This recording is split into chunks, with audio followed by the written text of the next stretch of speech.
I tell my clients all the time, it's hard enough for me to find the language to express what I'm feeling internally to myself. How much more difficult is it for me to find the language to express to someone I'm trying to connect with in my life in a way that they can hear it and receive it? How much more complex is it for them to then reference that and reflect on it and then respond in a way that makes sense? My point is, we're all having this. Our bodies are telling us the truth.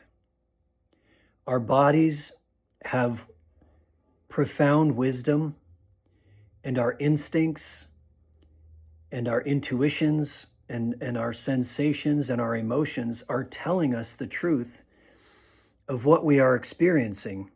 Of course, we need to learn how to observe that and how to nurture that and how to derive the wisdom that is coming from this vessel that we're living in, this amazing instrument that we are living in.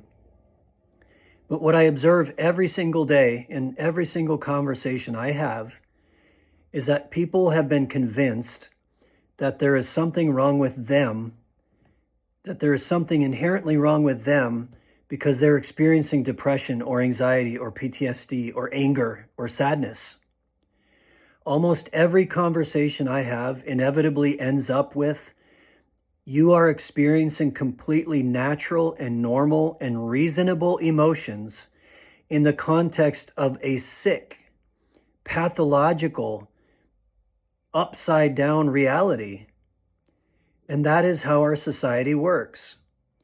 Rather than people are experiencing legitimate symptoms of anxiety, depression, anger, sadness, PTSD, rather than saying our bodies are telling the truth and we're experiencing these symptoms because we're trying to navigate a really sick, unhealthy environment that is designed, consciously designed to prey upon us.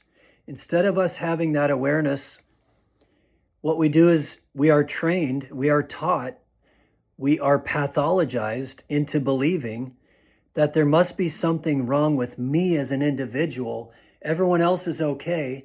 There must be something wrong with me. Do you know what is really sick? Is that I just heard this the other day, and I can't reference exactly what was said, but if you are well adjusted to a sick society, that is actually the pathology. That is actually the sickness. If you're capable in going into denial, if you're capable of suppressing and denying and avoiding and manipulating your own intuition, your own body, your own instincts in order to survive and thrive within this sick, insidious, hurtful, harmful, predatory environment, then that in and of itself is the actual pathology. So what we call healthy in this society is actually unhealthy. It's actually the true psychopathology. What we call unhealthy are people experiencing natural sensations, natural emotions, natural justifiable anger, natural justifiable sadness, natural justifiable anxiety in the context of living in an environment that is obviously preying upon us.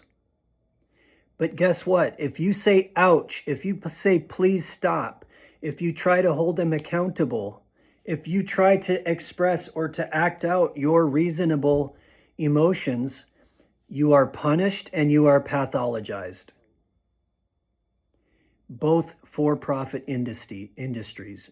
You're punished and you're pathologized for trying to set boundaries for yourself, for trying to stand up for yourself, for saying no, for saying, ouch, please stop, for saying we have spoken and unspoken, written and unwritten agreements that we all hold near and dear and sacred.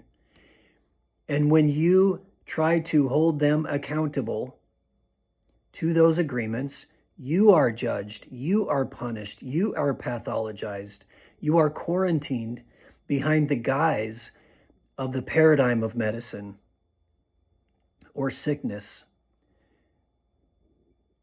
or pathology. So what I notice is what healing is.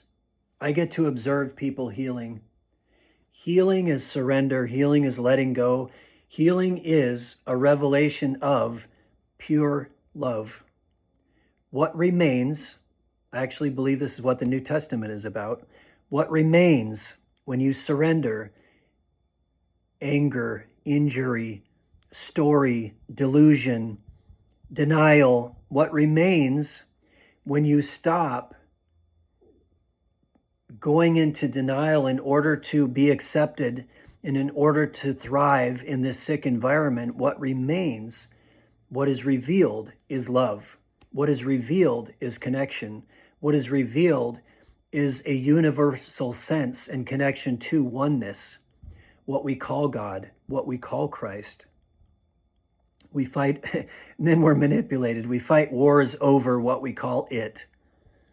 Well, what is revealed that is completely beyond language, when you completely surrender, when you go through baptism, can only be described as Holy Spirit, can only be described as God, can only be described as love, but it's completely beyond the language that we use.